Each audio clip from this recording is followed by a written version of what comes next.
Now, in our next episode, let's jump right into our case. So, there was an urgent motion to set aside judgment. Na final magud to ang judgment. Ambot nga no, but let's read. So, 1 year later, the petitioners filed an urgent motion to set aside entry of judgment. Nanagoy entry of judgment. Ta-attain na og finality ang decision. No?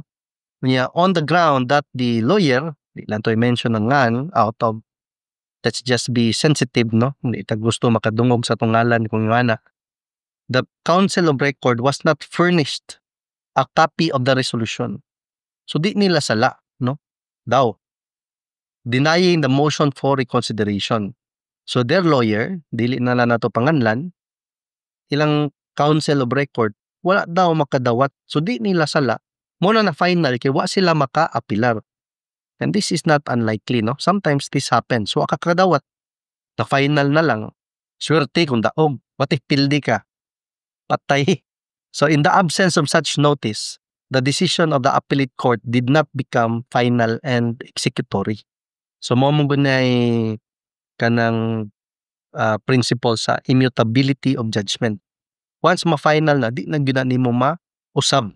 Except for certain exceptions like clerical error, typographical error, na yung mga Supreme Court decisions on that. That's for another topic. Okay? But for this video, naka-attain of finality, but their defense is what may kadawat.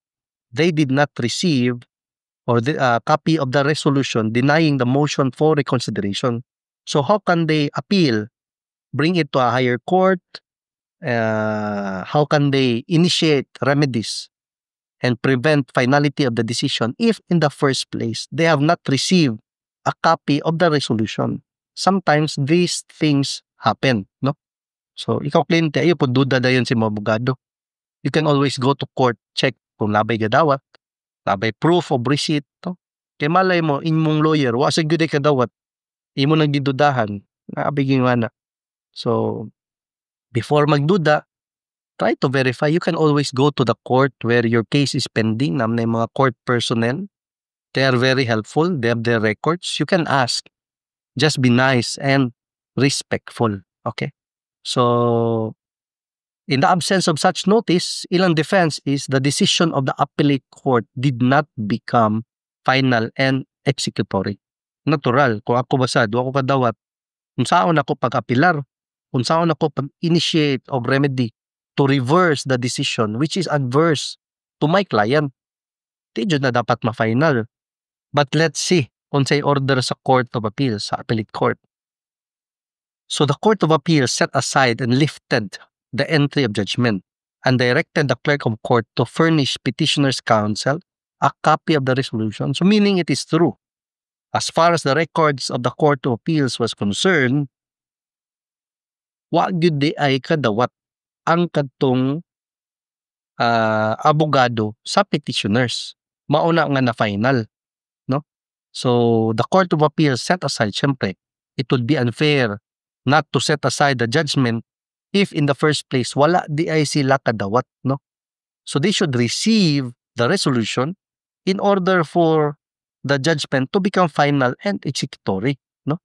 So the Court of Appeals set aside and lifted the entry of judgment in that case and directed the clerk of court to furnish petitioner's counsel a copy of their resolution which is adverse to the petitioners, no? So, for the petitioners in action, despite service of the resolution, the decision became final and executory and the entry of judgment was again made in the land registration case. O ikaniwa na kay rason. Ngano wa magyapong kani action despite being served a copy of the resolution. Kani sa kaso may gitag service.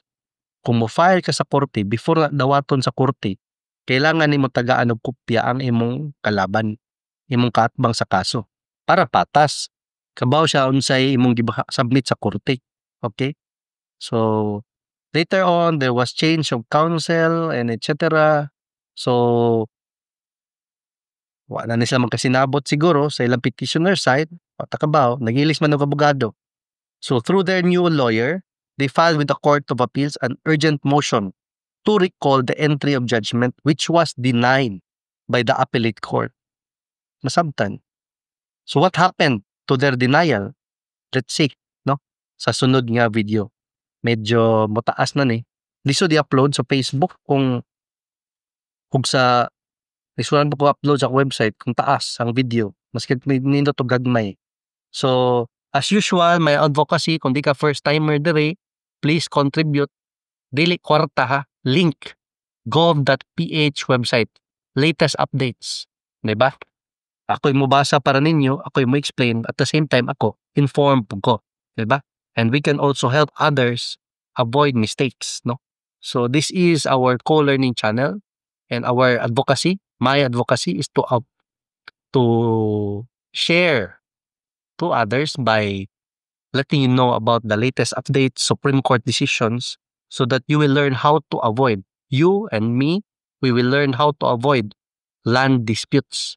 And if you are already part of a land dispute, choose peace.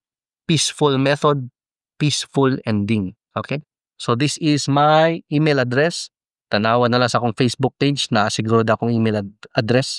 It is Juliet Alpha November Romeo Uniform Zulu Lima Alpha Whiskey @gmail.com. Ang akong gi-request nga contribution, not money, link to a gov.ph website. Care of recent updates, Supreme Court decisions, kaya ako ga-monitor po ko unsay mga latest Supreme Court decisions. Dire lang sa ako ang hilig. Ayaw ko tagay og link sa election cases, link sa child support, di man ako na linya. Dire lang, kanilang ako ang hilig ba.